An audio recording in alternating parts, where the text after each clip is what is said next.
بسم اللہ الرحمن الرحیم۔ السلام علیکم ورحمۃ اللہ وبرکاتہ۔ محترم سامعین، حضرت سلمان فارسی رضی اللہ تعالیٰ عنہ کو نبی کریم صلی اللہ علیہ وسلم سے بے حد محبت تھی۔ ایک موقع پر نبی کریم صلی اللہ علیہ وسلم نے حضرت سلمان فارسی کو مسلمان الخیر کا لقب بھی عطا کیا تھا۔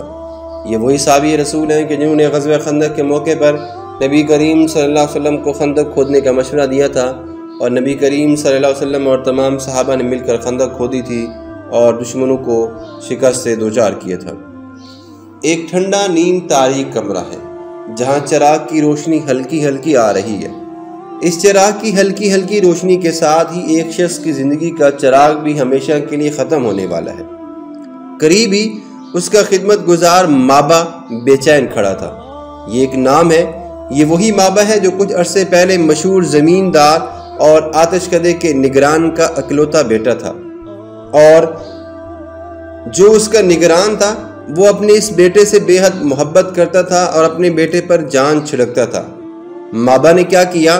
ایک دن عیسائیوں کے طریقہ عبادت سے متاثر ہو کر اس نے آتش پرستی سے توبہ کر لی اور عیسائیت کو اختیار کر لیا۔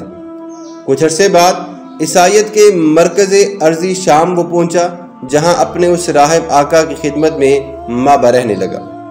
آج مابا بے چین ہے کہ اب راہ حق کے لیے اس کی رہنمائی کون کرے گا۔ ایسے میں درویش نے اکھڑی ہوئی سانس میں مابا کو مخاطب کیا اور کہا، اے حق کے متلاشی بیٹے، میں اس وقت تمہیں کیا مشورہ دوں کہ اس دنیا میں مجھے کوئی ایسا شخص نظر نہیں آ رہا جس کے پاس میں تجھے بھیجوں۔ ہاں، البتہ اب اس آخری نبی الزماں کا ظہور ہونے والا ہے جو صحرائے عرب سے اٹھ کر دین حنیف کو زندہ کرے گا۔ اس کے دونوں شانوں کے درمیان مہر نبوت ہوگی۔ وہ ہدیہ قبول کرے گا لیکن صدقے کو اپنے لیے حرام سمجھے گا۔ اگر تم اس پاک نبی صلی اللہ علیہ وسلم کا زمانہ پاؤ تو اس کی خدمت میں ضرور حاضر ہو جانا۔ یہ کہہ کر اس درویش نے آخری ہچکی لی اور ہمیشہ کے لیے آنکھیں بند کر لی۔ اب مابا ہر وقت اسی جستجو میں رہتا تھا کہ کوئی قافلہ اسے ملے تو اس کے ساتھ اس سرزمین پر پہنچ جائے جہاں اس آخری نبی صلی اللہ علیہ وسلم کا ظہور ہونے والا ہے۔ آخر ایک دن مابا کی مراد بر آئی۔ مابا کو معلوم ہوا کہ ایک قافلہ عرب جانے والا ہے۔ مابا اس قافلے کے رئیس سے ملا اور اس سے التجا کی کہ اس سے گائیں بکریاں سب کچھ لے لے اور اسے اپنے ساتھ سرزمین عرب میں لے چلے۔ رئیس رضامند ہو گیا۔ جب یہ قافلہ وادی ذی القرا پہنچا تو قافلے والوں کی نیت بدل گئی اور مابا کو غلام بنا کر ایک یہودی غلام کے ہاتھ بیچ دیا۔ وہ یہودی مابا کو اپنے ساتھ یثرب لے گیا۔ جہاں مابا نے کھجوروں کے جھنڈ دیکھے تو اسے یقین ہو گیا کہ جس نبی آخری الزماں کا ظہور راہب نے کیا تھا وہ اسی کھجوروں والی سرزمین کو مشرف فرمائیں گے۔ آخر ایک دن وہ ساعت مبارک کی گھڑی بھی آ گئی جس کا مابا کو بے حد بے چینی سے انتظار تھا۔ مابا اپنے یہودی آقا کے باغ میں ایک کھجور کے پیڑ پر چڑھا کچھ کھجوریں توڑ رہا تھا۔ آقا نیچے بیٹھا تھا۔ اتنے میں ایک یہودی شہر سے بھاگتا ہوا آیا اور کہنے لگا، خدا بنو کیلا کو غارت کر دے۔ سب کے سب قباء میں ایک ایسے شخص کے پاس بھاگے جا رہے ہیں جو خود کو نبی کہتا ہے اور مکہ سے آیا ہے، اور لوگوں نے اس کے دعوے پر یقین بھی کر لیا ہے۔ مابا کے کانوں تک جب یہ باتیں پہنچی تو صبر انتہا کو پہنچ گیا۔ جسم پر کپکپی طاری ہوگی۔ بدحواس ہو کر درخت سے اترا اور اپنے یہودی سے جو کہ ساتھی آیا تھا اس سے پوچھا، تم یہ کیا کہہ رہے تھے؟ پھر بیان کرنا۔ اس کا یہودی آقا اپنے غلام کے تجسس پر ناراض ہو گیا اور ایک زوردار تماچا بھی مار دیا۔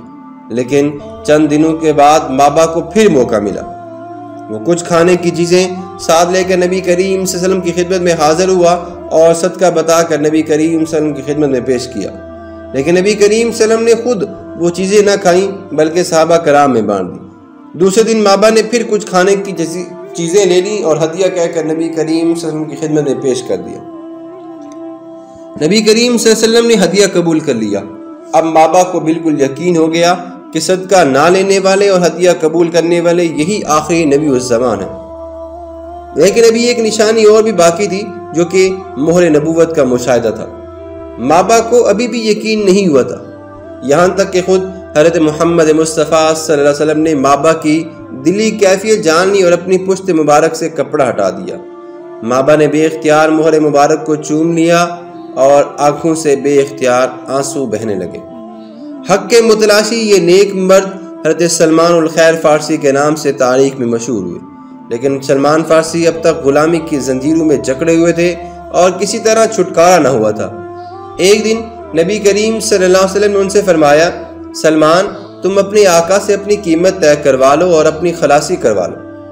حضرت سلمان فارسی رضی اللہ تعالیٰ عنہ نے یہودی آقا سے اپنی قیمت طے کروا لی تو اس نے 40 اوقیہ سونا اور 300 پودے لگانے کا مطالبہ کیا۔ تمام صحابہ نے مل کر 300 پودے جمع کیے جنہیں نبی کریم صلی اللہ علیہ وسلم نے اپنے ہاتھوں سے لگایا۔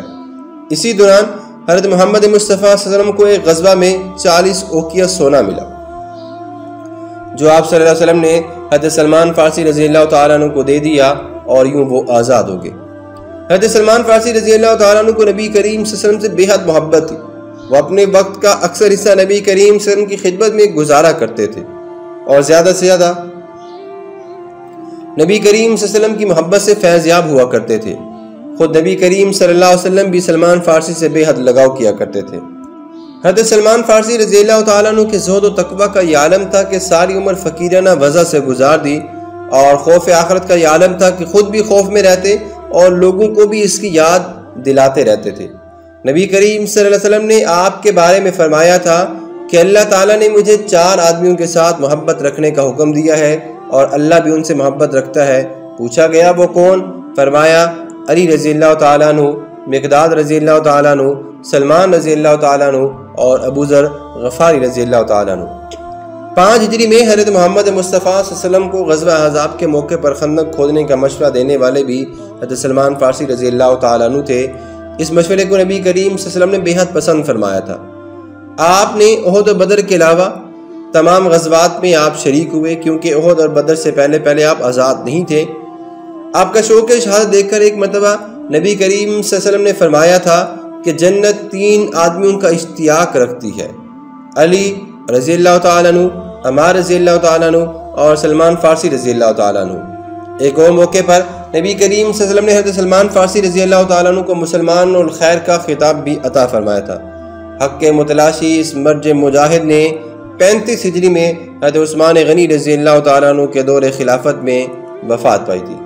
حضرت سلمان فارسی رضی اللہ تعالیٰ عنہ پہلے اپنے ایک راہب کے ساتھ رہا کرتے تھے جو کہ عیسائی تھا، لیکن اس راہب نے جب یہ بتا دیا کہ میں تم کو ایک ایسے نبی کے بارے میں بتانے والا ہوں جو ان قریب ظہور پذیر ہونے والا ہے، تم اس کے پاس چلے جانا اور دین حق کی اپنی اس پیاس کو مکمل کر لینا۔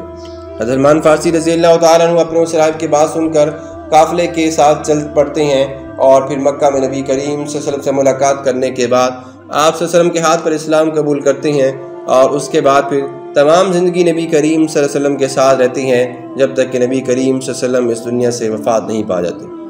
حضرت سلمان فارسی رضی اللہ تعالیٰ عنہ غلام بھی تھے، لیکن آپ صلی اللہ علیہ وسلم نے کبھی بھی اپنے ساتھ رہنے والوں کو غلامی کے برابر قرار نہیں دیا، بلکہ سب سے بے حد محبت کی۔